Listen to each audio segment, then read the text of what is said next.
जीवन उद्धार किया करते थे वो, जीवन उद्धार किया करते थे वो। बनियों को भी हम लाला कहकर चिल्लाया पुकारा करते थे, बनियों को भी हम लाला कहकर चिल्लाया पुकारा करते थे।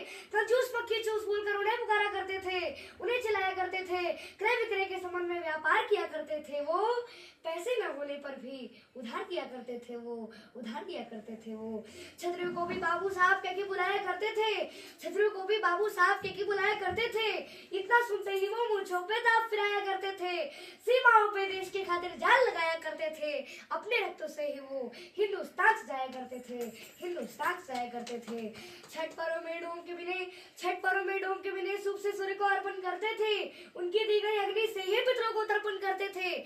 चमार के शहनाई के बिना शादी शुद्ध न होता था, ठाकुर ठाकुराइन के बिना ना ही कुमकुम हल्दी चंदन होता था।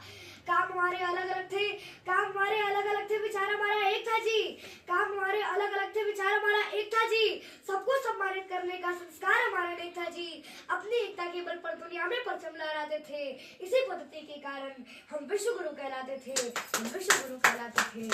फिर जात पात का जहर ये हमें किसने घोल दिया, अपने अपने तराजू से सबने हमको तौल दिया।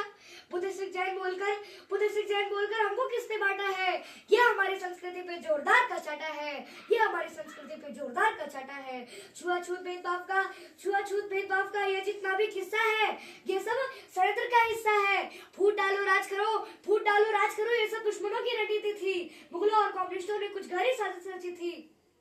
इन्हीं साजिशों के तहत ये शब्द जात पात दिया, हमारी एकता और अखंडता को खंड खंड में बांट दिया। ऊंच नीच भेदभाव का वो दौर अलग था जी, हमें बांटने वाले वो कोई और अलग थे जी। गंदे लगाकर गंदी सोच देकर चले गए, हमारे सोने की चिड़िया को नोच करके चले गए। फिर जात पात पंथ के नाम पर कितनी बार बढ़ोगे तुम, उतनी बार कटोगे तुम मानो या ना मानो, ये कथन हमारा निश्चित है। नहीं तुम सुधरे तो सुन लो कि पतन तुम्हारा निश्चित है। एक बार फिर सुनो कि पतन तुम्हारा निश्चित है। षड्यंत्र के तहत बुद्ध गुरु गोविंद को तुमसे अलग किया, षड्यंत्र के तहत बुद्ध गुरु गोविंद को तुमसे अलग किया।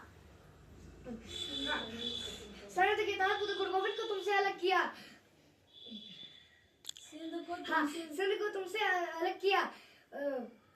बुद्ध सिख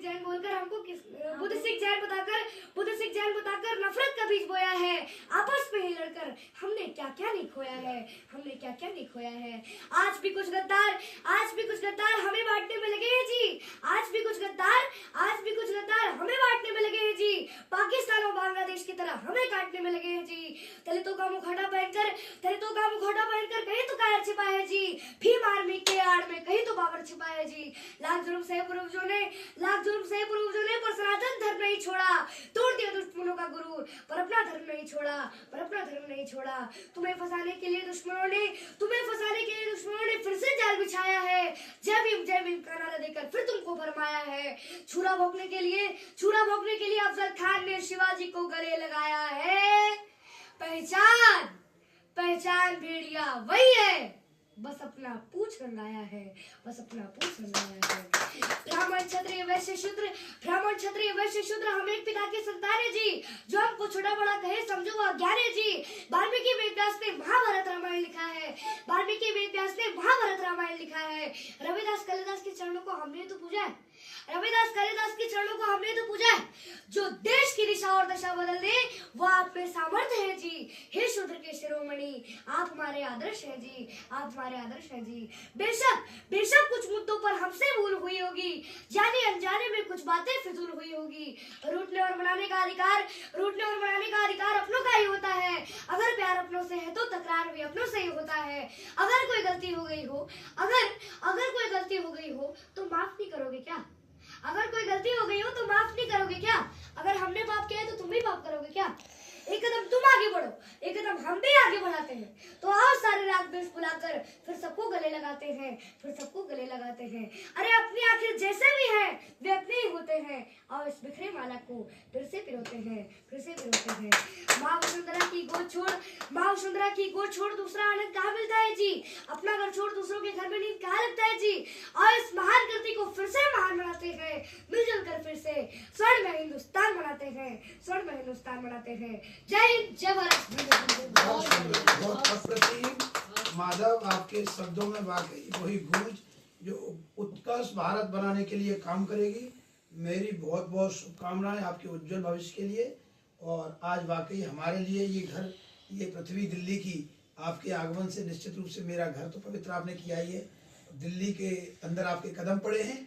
और 25 तारीख जो 20 तारीख में जो मोदी जी के आशीर्वाद से दिल्ली के अंदर सरकार बन रही है और माधव का दिल्ली में आगमन, ये एक शुभ संकेत है। तो एक हिंदू सनातनी के विचार सबको जोड़ने के लिए जिस तरीके से आपने ये प्रेरक कविता लिखी है, मैं इसको कहूँगा ये घर घर तक पहुँचे और सभी हिंदू सनातनी इस चीज़ को समझें कि हमारा भारत कितना प्यारा है, हमारे देश के अंदर कितनी वाकई हिंदू संस्कृति कितनी मजबूत रही है। लोगों ने भले ही बांटने का काम किया है, हम इसको जोड़ने के लिए आप जैसे युवा, आप जैसे बच्चे, बहुत कहते हैं योग्य बच्चे भविष्य के निर्माण में काम करेंगे और यही भारत की ताकत है। जय हिंद, जय भारत। बहुत बहुत शुभकामनाएं आपको और आप ऐसे ही आगे बढ़ते रहें।